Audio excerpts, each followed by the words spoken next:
Naquele tempo, disse Jesus aos fariseus: Eu parto e vós me procurareis, mas morrereis no vosso pecado. Para onde eu vou, vós não podeis ir. Os judeus comentavam: Por acaso vai se matar? Pois ele disse: Para onde eu vou, vós não podeis ir? Jesus continuou: Vós sois daqui de baixo, eu sou do alto. Vós sois deste mundo, eu não sou deste mundo.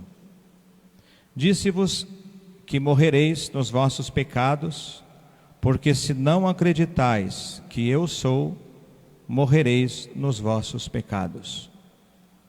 Perguntaram-lhe, pois: Quem és tu então? Jesus respondeu: O que vos digo desde o começo. Tenho muitas coisas a dizer a vosso respeito, e a julgar também. Mas aquele que me enviou é fidedigno, e o que ouvi da parte dele é o que eu falo para o mundo. Eles não compreenderam que lhes estava falando do Pai. Por isso Jesus continuou: Quando tiverdes elevado o Filho do Homem, então sabereis que eu sou, e que nada faço por mim mesmo, mas apenas falo aquilo que o Pai me ensinou.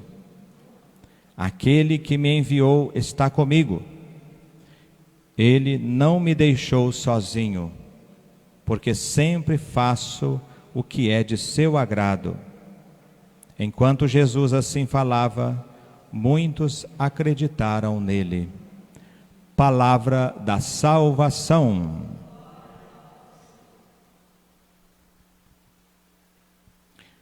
Queridos irmãos e irmãs, quero chamar a atenção de vocês diante da palavra de Deus que acabamos de ouvir, que nos foi proclamada, o gesto de olhar para o alto e contemplar o Deus Salvador, que nos cura, e contemplar esse olhar de Deus para conosco.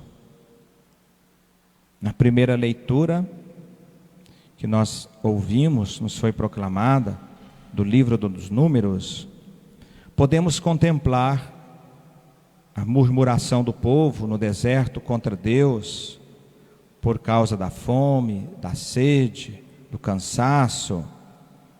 Podemos contemplar as consequências desta murmuração, a falta de fé que gera a morte, o pecado, o afastamento de Deus, o afastamento das pessoas, o afastamento de si mesmo, pois muitas vezes a pessoa acaba se refugiando em tantas outras coisas e não consegue olhar para dentro de si e se amar. Mas quero chamar a atenção de um modo especial para o ato de fé deste mesmo povo, que depois de tanta murmuração, de tanto sofrimento, de tanta angústia, de reconhecer-se pecador, agora contempla na haste de uma serpente feita por Moisés, a mando de Deus, a onipotência desse mesmo Deus, de um Deus afetuoso, de um Deus que acompanha sempre o seu povo em todas as suas necessidades, e cheios de confiança, agora buscam a cura de seus males. Quantas vezes Deus tem que ferir para curar-nos, para nos tornarmos geradores de vida. É o que acontece muitas vezes em nossa caminhada de pecado. Deus quer nos curar, e para isso nós precisamos permitir que Ele entre nas nossas feridas e nos cure, para sermos, repito, geradores de vida. Este ato se torna um prelúdio do que irá acontecer no Novo Testamento, quando no Calvário Jesus é erguido na cruz para salvar a humanidade. E quantos o contemplavam pedindo a salvação? Apesar de tantos que ali também estavam se comportando de forma incrédula. Penso no olhar de Jesus naquele momento a cada um dos presentes, abraçando, independentemente daqueles que acreditavam nele, daqueles que não acreditavam, mas abraçando a toda a humanidade com o seu perdão. E continua hoje a olhar-nos da cruz, da Santa Missa, na Eucaristia, na cruz de nossos oratórios, de nossas casas, derramando suas bênçãos e nos ensinando a fazer a vontade do Pai. Hoje é um tempo que nós estamos vivendo de silenciar-nos um pouco mais e voltar-nos para dentro de nós, para encontrar no mais profundo do nosso ser a vontade do Pai. Porque muitas vezes nós caímos no pecado e na tentação dele justamente por isso, porque não conseguimos ter a coragem de silenciar, acalmar-nos e voltar para dentro do mais profundo do nosso ser e encontrar ali aquilo que Deus quer para nós, a sua vontade. Fazer a vontade do Pai foi o que mais Jesus fez neste mundo, e é o que Ele nos convida a fazer, a vontade do Pai. Penso também no olhar do Papa Francisco na Praça São Pedro, na última sexta-feira, diante do crucifixo, completamente sozinho, não falou mal de ninguém, viu que não precisa de uma multidão para ser igreja e pediu por todos. Aprendeu a essência da oração do Pai Nosso.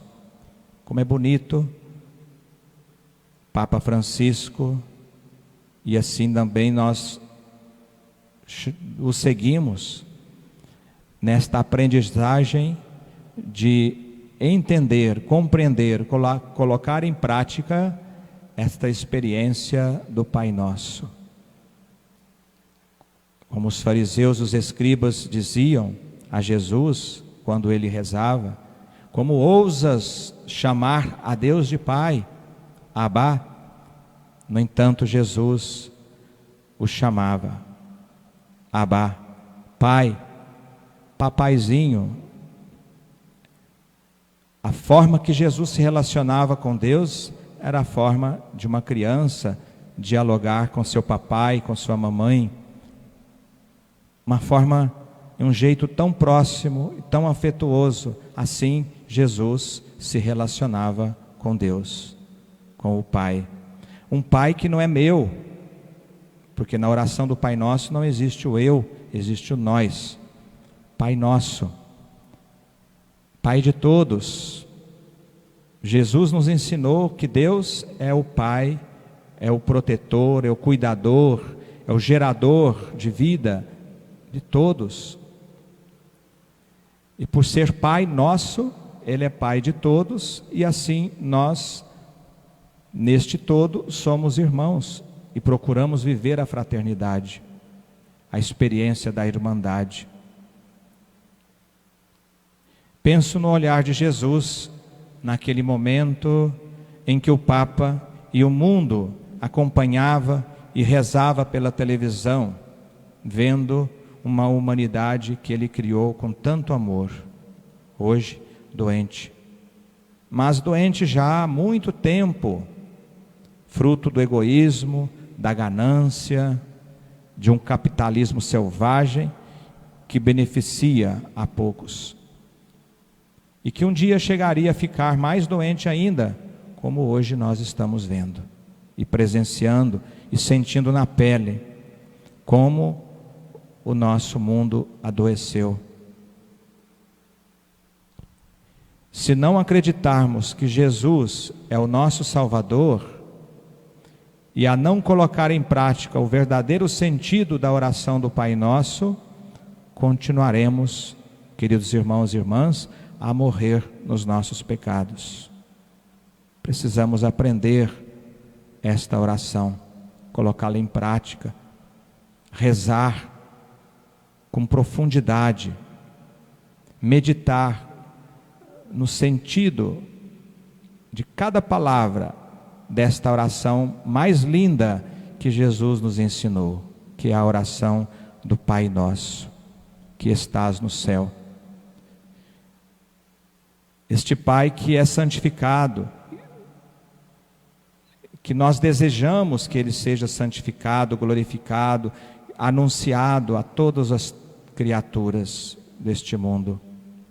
Pedimos que Ele venha ao nosso reino, assim na terra como no céu, que este reino que existe no céu, em que Deus junto com os seus anjos e santos vivem o amor pleno, possa também se fazer presente aqui na terra. Nós suplicamos, nós pedimos que esse reino aconteça de fato, verdadeiramente, esta vida nova verdadeiramente aconteça aqui na terra. Depois nós pedimos para que possamos viver este reino de Deus, o pão nosso de cada dia. Ou seja, esta graça de Deus que nos vem a cada dia, não deixemos passá-la, aproveitemos cada momento de Deus em nosso dia, em nossa vida, mas esse pão também do alimento necessário às nossas mesas. Quantas pessoas famintas, quantas pessoas necessitadas, quantas pessoas hoje estão passando fome, quantas crianças famintas, abandonadas, quantos imigrantes pelo mundo afora, tendo que fugir de seus países por causa da guerra e da fome, e quando chegam em muitos outros países são maltratados, desrespeitados. O pão nosso de cada dia, Senhor, nos dai hoje. E aí para isso nós precisamos viver essa experiência do perdão. Aí está o segredo da boa vivência, da fraternidade, a experiência do perdão. Não foi eu que estou dizendo, não foi ele, foi Jesus que está nos dizendo que o perdão é a fonte, é o fundamento para a fraternidade, para que não falte o pão a cada um de nossos irmãos. E esse projeto de Deus, ele precisa ser concretizado, porque muitas vezes nós somos tentados a deixá-lo de lado, a desanimar-nos. Por isso nós pedimos, não nos deixe, Senhor, cair na tentação, livra-nos do maligno, do mal, das forças malignas que tentam nos destruir e nos tirar deste plano de Deus. Por isso, contemplar Jesus crucificado é o nosso dever, para poder enxergar o quanto Jesus reconheceu e viveu plenamente sua condição de filho. Jesus não foi patrão, não foi juiz, Jesus foi filho, ele soube se colocar no seu lugar. Quantas vezes nós não sabemos nos colocar no nosso lugar, queremos ser mais do que os outros, queremos ser mais do que Deus, queremos e precisamos, como Jesus, ser filhos de Deus, viver e entender e compreender a experiência da filiação divina. Por isso, quando nós, porque Jesus soube viver essa filiação, ele também soube expressar na missão a paternidade de Deus na humanidade. Assim, quando nós também sabemos viver esta filiação divina, Deus nos capacita e nos dá o dom da paternidade, de vivermos, de expressarmos essa paternidade, esse cuidado com a vida aqui na terra, de proteger a vida, de sermos geradores de vida. Eu vim para fazer a vontade de meu Pai, disse Jesus, a filiação. E eu e o meu Pai somos um. Quem me vê, vê o Pai. Olha a expressão da paternidade. Precisamos, queridos irmãos e irmãs, ser filhos, não patrões, não juízes, para entender nossa missão de expressar a paternidade de Deus na humanidade, proteger, cuidar da vida, sermos geradores de vida. Que Maria, que esteve aos pés da cruz de seu Filho, nos ensine a contemplar este mistério de amor e nos ensine a rezar e a confiar nas mãos de Deus todas as nossas famílias, nossos cientistas, nossos médicos, agentes da saúde, governantes, policiais, a todos aqueles que cuidam da limpeza, as empregadas domésticas e etc. Louvado seja nosso Senhor Jesus Cristo.